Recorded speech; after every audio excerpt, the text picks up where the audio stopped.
陆海新通道中老太马跨境铁路班列双向首发，标志着跨境铁路交通合作的进一步深化与拓展。这一举措将有助于促进中老泰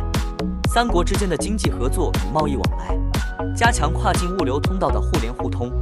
提升区域间的经济联系与合作水平。6月27日上午，满载40个标准集装箱化工原料的陆海新通道，从重庆发运，途经老挝、泰国，于9天后抵达马来西亚。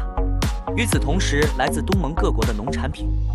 全程采用铁路运输双向对开的国际货运班列。这一举措将促进中老泰三国之间的友好合作关系，加深各国政治、经济和文化层面的互动，推动区域内合作的深入发展。陆海新通道中老泰马跨境铁路班列的启动，